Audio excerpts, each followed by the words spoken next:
প্রিয় ২৬ ব্যাচের এসএসসি পরীক্ষার্থীরা, তোমাদের সবাইকে স্বাগত জানাচ্ছি। তোমাদের গণিত পরীক্ষা আশা করি সবারই খুবই ভালো হয়েছে। তো এইবারে আমাদের আরেকটা গণিত, যেটা হচ্ছে উচ্চতর গণিত, এই পরীক্ষাটা তো আমাদেরকে ভালো দিতে হবে, তাই না?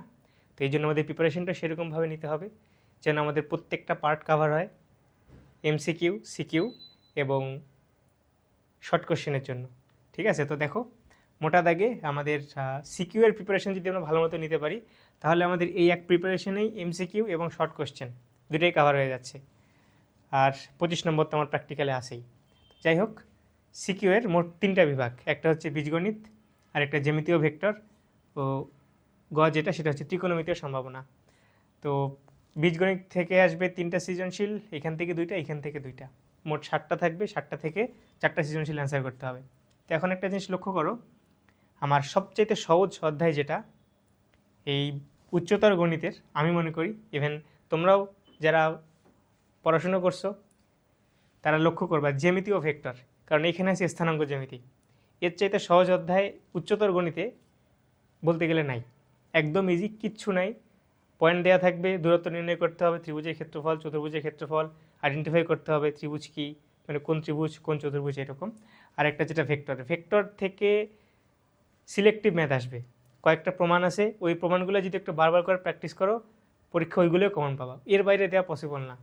তো এই সমতলীয় ভেক্টর ও স্থানাঙ্ক জ্যামিতি, এইখান থেকে যে 2টা সিকিউ থাকবে, আমরা চেষ্টা করবো এই 2টা সিকিউ টাচ করার। 2টা সিকিউ আমরা পারবো। আর বিভাগে যেটা আছে ত্রিকোণমিতির সম্ভাবনা, ত্রিকোণমিতিটা যারা পড়ো নাই এর আগে তাদের জন্য একটু কঠিন, কিন্তু আমাদের এমসিকিউতে তো ভালো করতে হবে, তাই না? ত্রিকোণমিতির বেসিক ফর্মুলাগুলো দেখে যাব, তাদের অনুপাত সময়ের, সাইন কস ট্যান হিসাবে। আর সম্ভাবনা থেকে এইখান থেকেও সিলেক্টিভ ম্যাথ আসবে, পুরো সম্ভাবনা চ্যাপ্টার থেকে একটা সিকিউ আসবেই। এইখান থেকে যে সিকিউটা আসবে সেখানে হয় বক্স থেকে বল কালেক্ট করতে বলবে, না হলে ট্রাক আর হচ্ছে বাঘের তাদের যে গতির এই রিলেটেড অঙ্কগুলো থাকবে, সম্ভাবনা কতটুকু, তাই না? এই সম্ভাবনার যে একটা সৃজনশীল থাকবে, এটা আমাদেরকে পারতেই হবে। এই জন্যই আমরা খুব ভালো মতো সম্ভাবনাকে টার্গেট করি, এখান থেকে স্থানাঙ্ক জ্যামিতি আর হচ্ছে সমতুল্য ভেক্টরের প্রমাণগুলো, সিলেক্টিভ হাতে গোনা কয়েকটা। আর বীজগণিত থেকে এইখান থেকে যেটা সবচেয়ে কঠিন,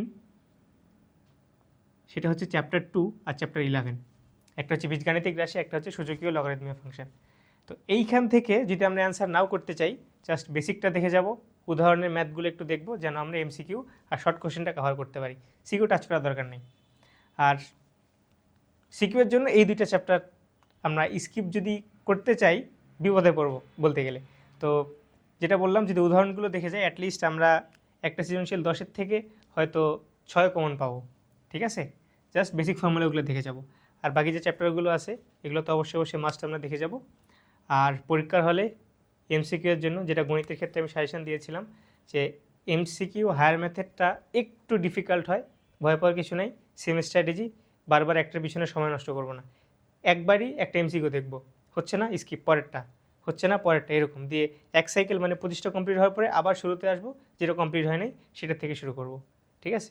আশা করি এই স্ট্র্যাটেজি তোমরা যদি ফলো করো, ইনশাল্লাহ তোমার উচ্চতর গণিত পরীক্ষা সবারই খুবই ভালো হবে।